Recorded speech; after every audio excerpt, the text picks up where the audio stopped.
filme Lírios Partidos, lançado em 1919, inspirado no conto The Chick and the Child, conta a história de Lucy Burrows, uma menina que sofre constantes abusos físicos e verbais do pai, um agressivo boxeador. E como a sua narrativa se cruza com a de Shen Huan, um homem chinês que a admira e tenta salvá-la de sua triste situação. O longa-metragem foi gravado e lançado logo após da Primeira Guerra Mundial.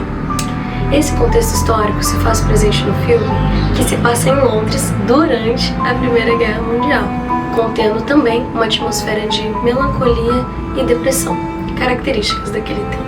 Além disso, apesar de apresentar uma visão hollywoodiana sobre a China, ao representar o país no primeiro ato de forma extremamente caricata e religiosa, o filme apresenta progresso em relação à quebra de paradigmas e preconceitos sobre a Ásia Oriental, levando em consideração o ano que foi lançado.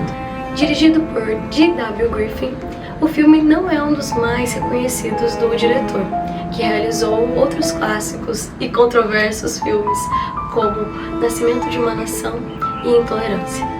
Porém, foi revolucionário em sua representação de abuso doméstico em tela e a primeira história de um amor interracial do cinema.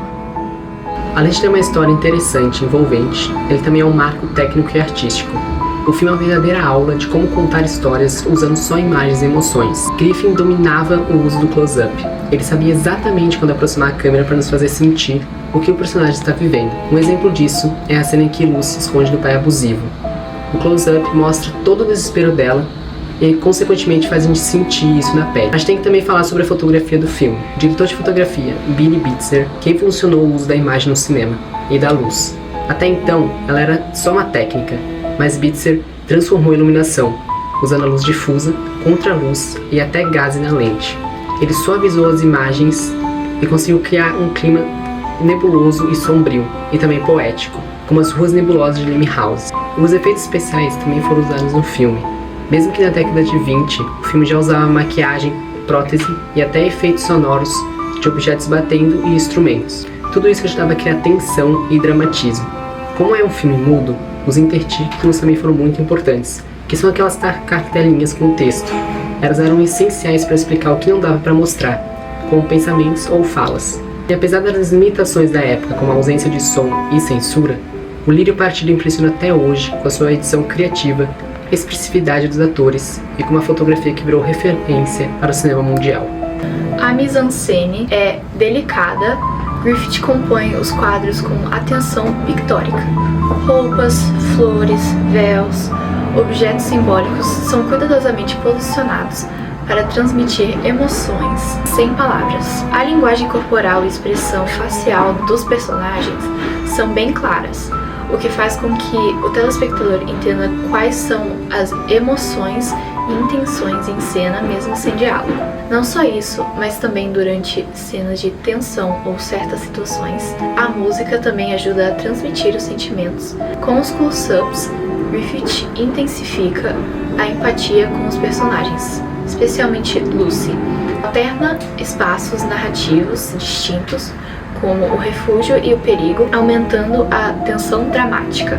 Tensão essa que é sustentada pela impactante atuação de Lillian Gish e seu par romântico Richard Barthelmess. O diretor também acerta nas cores escolhidas para cada cena, pintando uma película de rosa nos momentos de afeto, cinza nos momentos dramáticos, pontuando com precisão o tom de cada momento.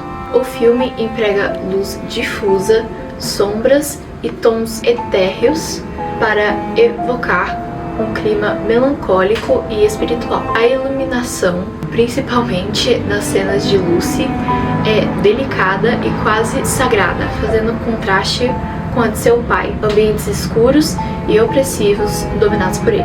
A construção dos espaços é dual. O quarto de Lucy, quase um santuário, contrasta com os becos degradados e sombrios do bairro londrino. O quarto de Shen Hua é ornamentado com elementos orientais idealizados, representando refúgio e paz interior.